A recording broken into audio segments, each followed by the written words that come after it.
तो चलिए वीडियो की शुरुआत करते हैं। तो सुप्रीम कोर्ट को ही हिंदी में सर्वोच्च न्यायालय और उच्चतम न्यायालय कहा जाता है। तो संविधान के भाग 5 में अनुच्छेद 124 से लेकर अनुच्छेद 147 तक सर्वोच्च न्यायालय का वर्णन है। तो याद रखिएगा, संविधान के भाग 5 में है और अनुच्छेद 124 से लेकर अनुच्छेद 147 तक। तो ये सभी अनुच्छेद आपको नहीं पढ़ने, इसमें से जो महत्वपूर्ण अनुच्छेद हैं जहाँ से प्रश्न बनते हैं उनके बारे में हम पढ़ेंगे। तो चलिए, तो सबसे पहले देखते हैं अनुच्छेद 124। यही सबसे इम्पोर्टेंट अनुच्छेद है सुप्रीम कोर्ट का, क्योंकि अनुच्छेद 124 में ही सर्वोच्च न्यायालय के गठन के बारे में बताया गया है। इसी में न्यायाधीशों की नियुक्ति, उनकी योग्यताएं, उन्हें अपने पद से हटाना कैसे है, सब अनुच्छेद 124 में ही है, इसीलिए ये इम्पोर्टेंट है। तो सबसे पहले देखते हैं अनुच्छेद 124 में क्या है, सर्वोच्च न्यायालय के गठन संबंधी प्रावधान। तो इस अनुच्छेद के तहत भारतीय संविधान में कहा गया है कि भारत का एक सर्वोच्च न्यायालय होगा, यानी कि एक सुप्रीम कोर्ट होगा, जिसमें एक मुख्य न्यायाधीश होंगे, यानी कि चीफ जस्टिस ऑफ इंडिया होंगे, तथा 7 से अधिक अन्य न्यायाधीश नहीं हो सकते। ये हमारे मूल संविधान में कहा गया है। पर साथ ही साथ ये भी कहा गया था कि संसद को कानून बनाकर न्यायाधीशों की संख्या बढ़ाने का अधिकार है।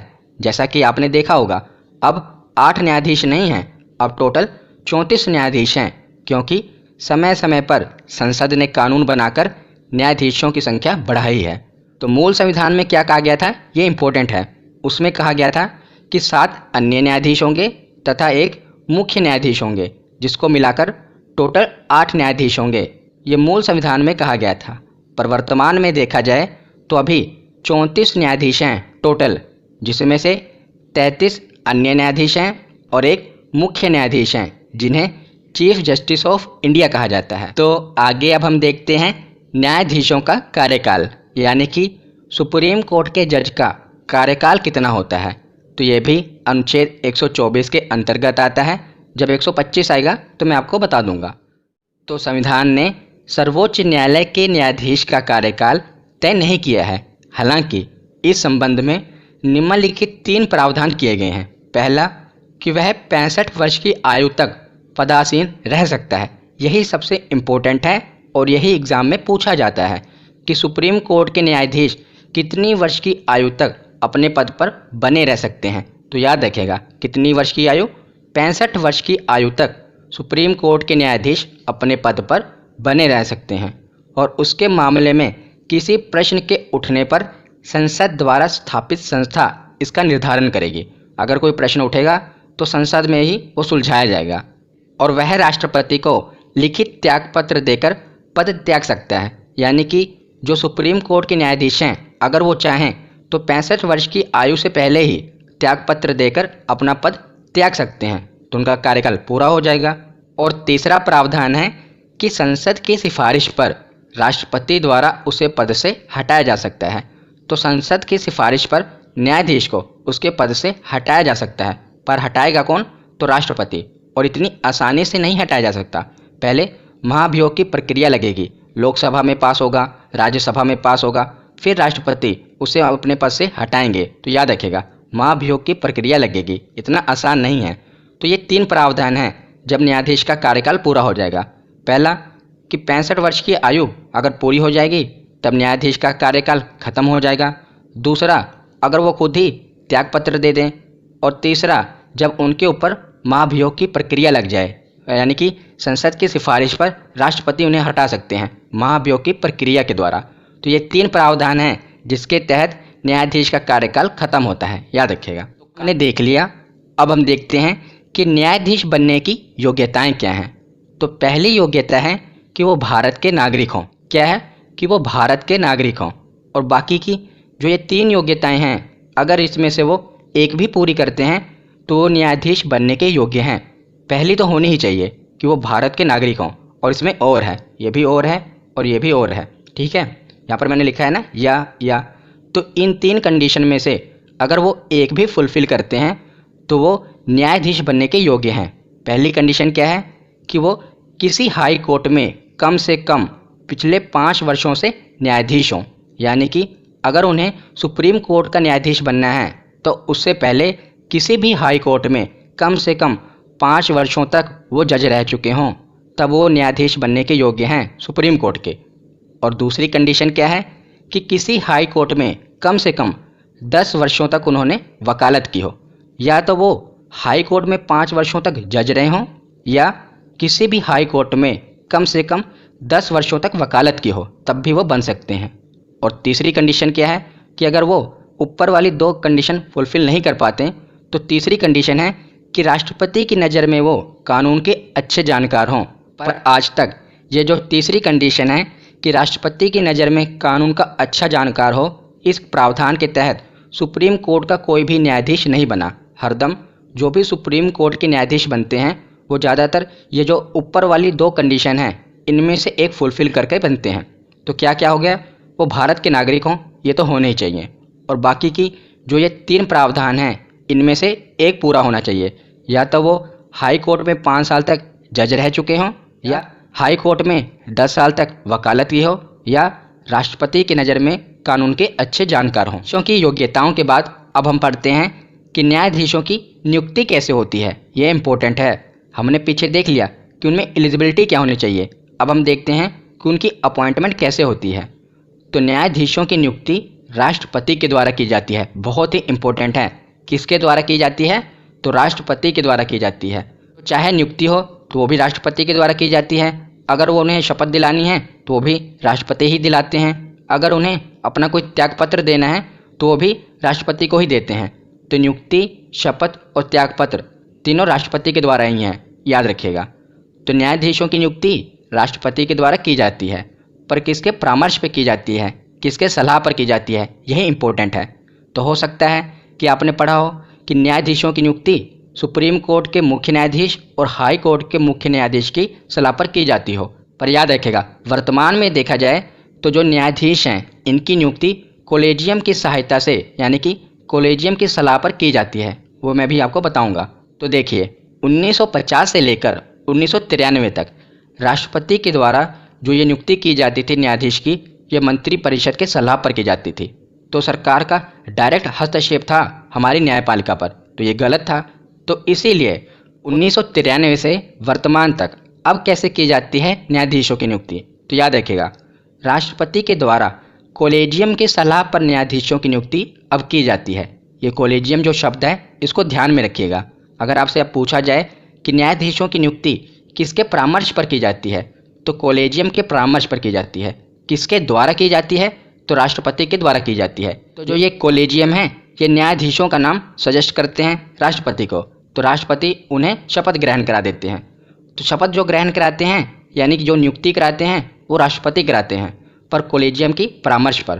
तो ये कोलेजियम क्या है? तो कोलेजियम आप ऐसे मानिए कि ये एक प्रकार की कमेटी है जो न्यायाधीशों का नाम सजेस्ट करती है।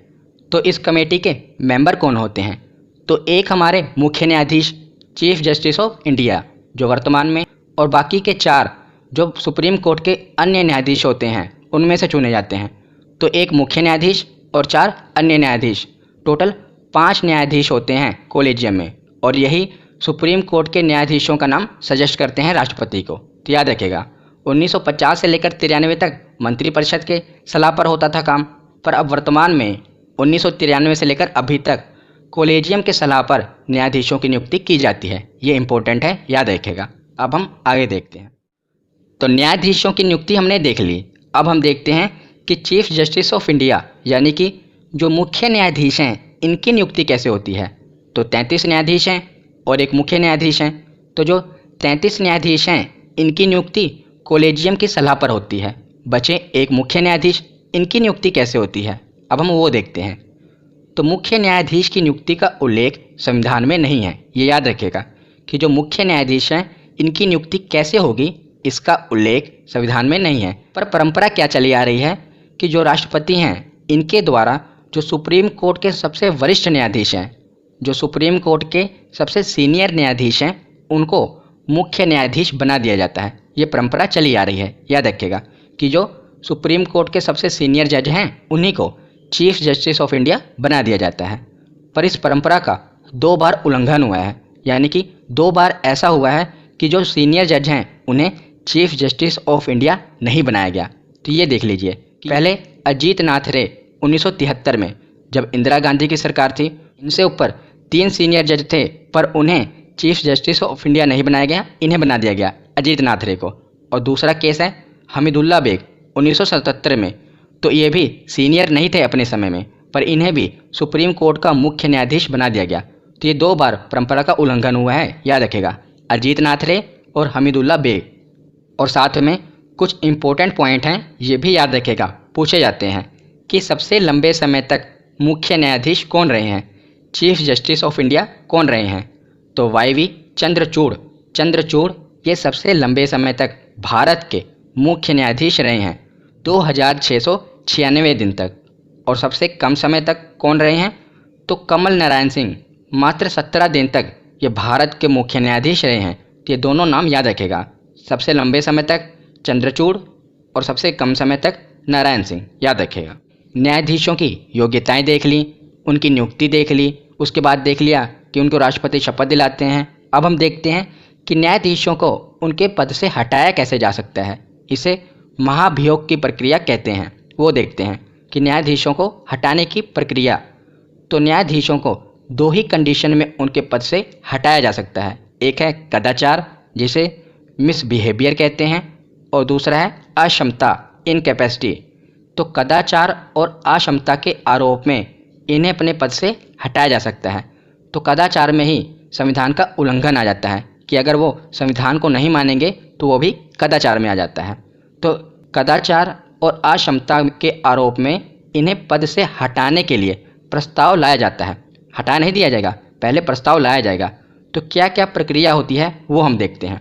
तो सबसे पहले है कि न्यायाधीशों को हटाने का प्रस्ताव किसी भी सदन में लाया जा सकता है। ये कोई बाध्य नहीं है कि पहले लोकसभा में ही इस प्रस्ताव को लाया जाए, किसी भी सदन में लाया जा सकता है। पर ये याद रखिएगा कि अगर प्रस्ताव सबसे पहले लोकसभा में लाया गया है तो कम से कम लोकसभा के 100 सदस्य इसके समर्थन में होने चाहिए। ये नहीं कि किसी की भी मर्जी चली किसी भी सदस्य की और न्यायाधीश को हटाने का प्रस्ताव पेश कर दिया गया। नहीं, अगर वो लोकसभा में लाया जाएगा तो कम से कम 100 सदस्य इसके समर्थन में होने चाहिए।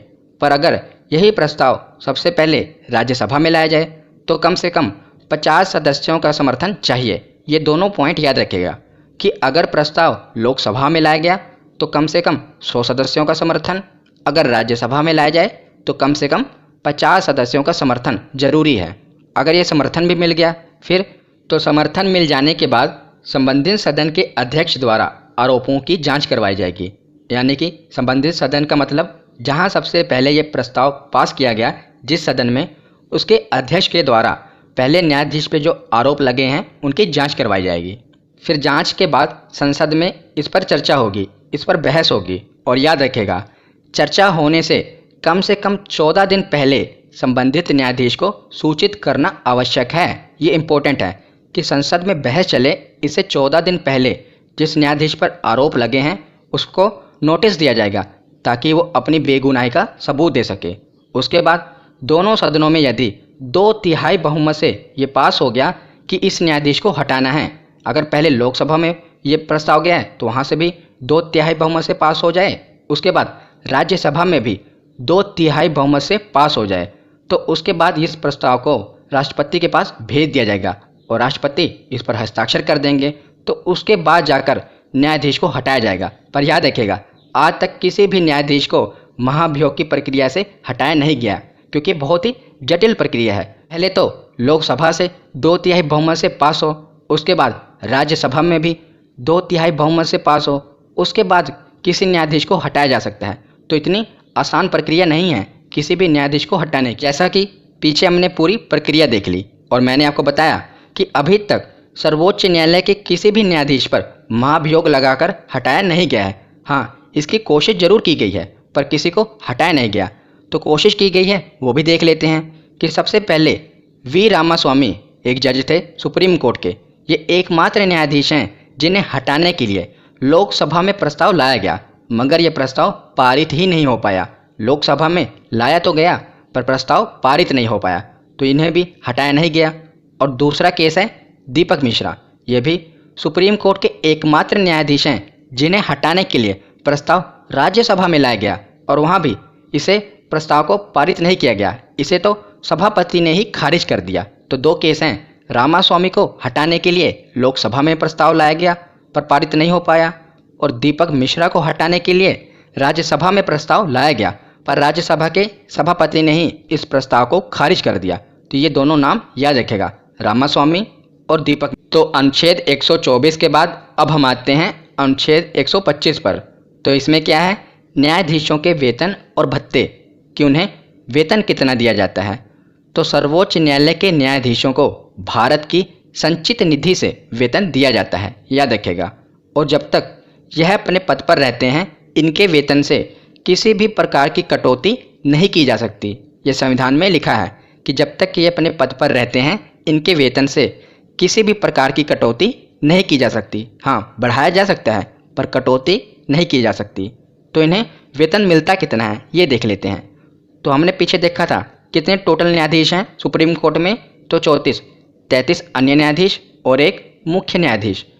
तो जो मुख्य न्यायाधीश हैं उन्हें 2,80,000 प्रति महीने मिलता है और जो अन्य न्यायाधीश हैं इन्हें 2,50,000 प्रति महीने मिलता है।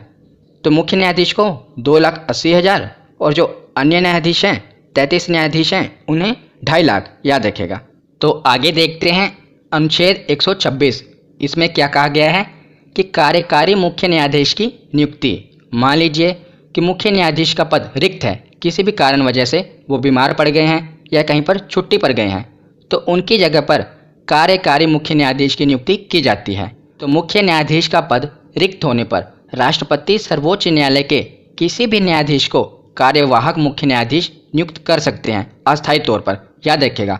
यहाँ पर क्या कहा गया है कि किसी भी न्यायाधीश को, सुप्रीम कोर्ट के किसी भी न्यायाधीश को कार्यवाहक मुख्य न्यायाधीश नियुक्त कर दिया जाता है, पर जनरली जो सबसे सीनियर जज होते हैं सुप्रीम कोर्ट के उन्हीं को कार्यकारी मुख्य न्यायाधीश बनाया जाता है, याद रखेगा। अनुच्छेद 126 के बाद अब हम आते हैं अनुच्छेद 127 पर।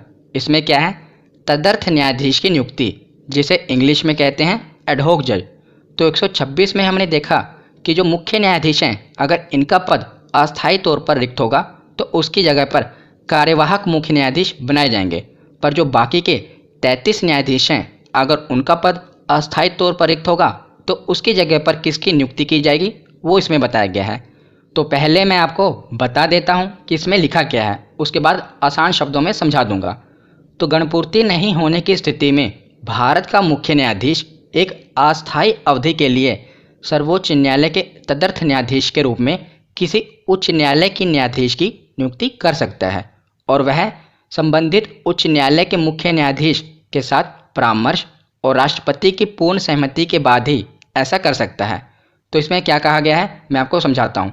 तो मान लीजिए कि जो 33 न्यायाधीश हैं उनमें से कई न्यायाधीशों का पद रिक्त है, तो उनकी जगह पर अस्थायी तौर पर जो भारत का मुख्य न्यायाधीश है ये राष्ट्रपति की पहले तो सहमति लेंगे और उसके बाद किसी भी हाई कोर्ट के न्यायाधीश को जो भारत का सुप्रीम कोर्ट का न्यायाधीश है उनकी जगह पर अस्थायी तौर पर नियुक्त कर सकते हैं। उन्हीं को तदर्थ न्यायाधीश कहा जाएगा। पर ये याद रखिएगा, मान लीजिए चीफ जस्टिस ऑफ इंडिया ने इलाहाबाद हाई कोर्ट के न्यायाधीश को अस्थायी तौर के लिए सुप्रीम कोर्ट का न्यायाधीश बना दिया, पर उससे पहले जो CJI हैं इन्हें 2 लोगों की परमिशन लेनी होगी। वो कौन कौन है, एक तो राष्ट्रपति हैं, इनकी अनुमति लेनी पड़ेगी, और दूसरे जिस भी हाई कोर्ट से न्यायाधीश को लिया गया है, मतलब कि जिस भी हाई कोर्ट से न्यायाधीश को सुप्रीम कोर्ट का न्यायाधीश बनाया गया है उस हाई कोर्ट के मुख्य न्यायाधीश से भी परमिशन लेनी पड़ेगी। जैसे इलाहाबाद हाई कोर्ट के न्यायाधीश को सुप्रीम कोर्ट का अस्थायी तौर पर न्यायाधीश बनाया गया, तो इलाहाबाद हाई कोर्ट के चीफ जस्टिस से परमिशन लेनी पड़ेगी भारत के मुख्य न्यायाधीश को, याद रखेगा। तो उस हाई कोर्ट के चीफ जस्टिस और राष्ट्रपति दोनों का परामर्श लेकर ही जो हमारे चीफ जस्टिस ऑफ इंडिया हैं ये तदर्थ न्यायाधीश की नियुक्ति कर सकते हैं। आशा करता हूँ आपको समझ में आया होगा। तो आगे है अनुच्छेद 128। इसमें क्या कहा गया है कि सेवानिवृत्त न्यायाधीश यानी कि रिटायर जो जज हो चुके हैं उन्हें भी सुप्रीम कोर्ट का न्यायाधीश अस्थायी तौर पर बनाया जा सकता है। तो मान लीजिए कि जो हाई कोर्ट के CJI हैं इन्होंने परमिशन नहीं दी, किसी भी हाई कोर्ट के CJI ने परमिशन नहीं दी, तो उस केस में जो रिटायर जज हैं उन्हें भी अस्थायी तौर पर न्यायाधीश बनाया जा सकता है। तो गणपूर्ति नहीं होने पर जो मुख्य न्यायाधीश हैं ये राष्ट्रपति की सलाह लेंगे और जो रिटायर जज हैं उन्हें भी अस्थायी तौर पर सुप्रीम कोर्ट का न्यायाधीश बना सकते हैं, याद रखिएगा। आगे है अनुच्छेद 129 उच्चतम न्यायालय का अभिलेख न्यायालय होना, यानी कि जो भी सुप्रीम कोर्ट के द्वारा फैसला सुनाया जाएगा वो पत्थर की लकीर होगा, उसे एक रिकॉर्ड की तरह संभाल कर रखा जाएगा। मान लीजिए सुप्रीम कोर्ट ने कोई फैसला सुनाया किसी भी जुल्म के लिए और 1 साल की सज़ा दी, तो उसके बाद अगर वो जुल्म भारत में कहीं पर भी किसी के भी द्वारा किया जाएगा तो 1 ही साल की सज़ा सुनाई जाएगी। वो एक रिकॉर्ड की तरह होगा, चाहे कोई हाई कोर्ट हो या डिस्ट्रिक्ट कोर्ट हो या खुद सुप्रीम कोर्ट हो। अब उस जुल्म में 1 ही साल की सज़ा सुनाई जाएगी तो ये एक रिकॉर्ड की तरह दर्ज किया जाता है। तो सुप्रीम कोर्ट के द्वारा कोई भी फैसला दिया जाता है इसलिए सोच समझ कर दिया जाता है, ये एक रिकॉर्ड की तरह होता है। और अगर कोई भी हाई कोर्ट या डिस्ट्रिक्ट कोर्ट इस फैसले को नहीं मानेगी, मान लीजिए सुप्रीम कोर्ट ने 1 साल की सज़ा सुनाई और कोई हाई कोर्ट है उसने 2 साल की सज़ा सुना दी, तो उस न्यायाधीश पर केस हो सकता है, उस पर मुकदमा हो सकता है, याद रखिएगा। इतनी पावर है सुप्रीम कोर्ट के फैसले की। अब हम आगे देखते हैं अनुच्छेद 129 के बाद देखते हैं अनुच्छेद 130। इसमें क्या कहा गया है, उच्चतम न्यायालय का स्थान। तो सुप्रीम कोर्ट दिल्ली में स्थित है, यह संविधान में कहा गया है, और मुख्य न्यायाधीश को यह अधिकार है कि उच्चतम न्यायालय का स्थान कहीं और स्थानांतरित कर सकता है, मगर वो ऐसा निर्णय राष्ट्रपति की पूर्व अनुमति के बाद ही ले सकता है, याद रखिएगा। राष्ट्रपति की अनुमति इसमें होनी चाहिए। तो आगे अब हम देखते हैं सर्वोच्च न्यायालय की शक्तियां एवं क्षेत्राधिकार। तो सबसे पहले देखते हैं प्रारंभिक क्षेत्र अधिकार की शक्ति। तो अनुच्छेद 131 के अनुसार कुछ मामलों की सुनवाई सिर्फ सुप्रीम कोर्ट में ही की जा सकती है। तो कुछ ऐसे मामले हैं जिनकी सुनवाई सिर्फ सुप्रीम कोर्ट में ही की जा सकती है, उनके नीचे न्यायालय यानी कि हाई कोर्ट या डिस्ट्रिक्ट कोर्ट में उसकी सुनवाई नहीं की जा सकती। तो मैंने आपको मौलिक अधिकारों वाली वीडियो में बताया था कि अगर आपके मौलिक अधिकारों का हनन होता है तो आप डायरेक्ट सुप्रीम कोर्ट जा सकते हैं, पर वहाँ पर आपको ऑप्शन था कि आप सुप्रीम कोर्ट भी जा सकते हैं और हाई कोर्ट भी जा सकते हैं। पर कुछ ऐसे मामले हैं जो अनुच्छेद 131 में बताए गए हैं जिनकी सुनवाई सिर्फ सुप्रीम कोर्ट में ही की जा सकती है, उससे नीचे कोई भी न्यायालय में नहीं सुनवाई हो सकती। तो कौन कौन से मामले हैं जो अनुच्छेद 131 में दिए गए हैं वो देख लेते हैं। तो 3 प्रकार के मामले हैं जो इसमें बताए गए हैं।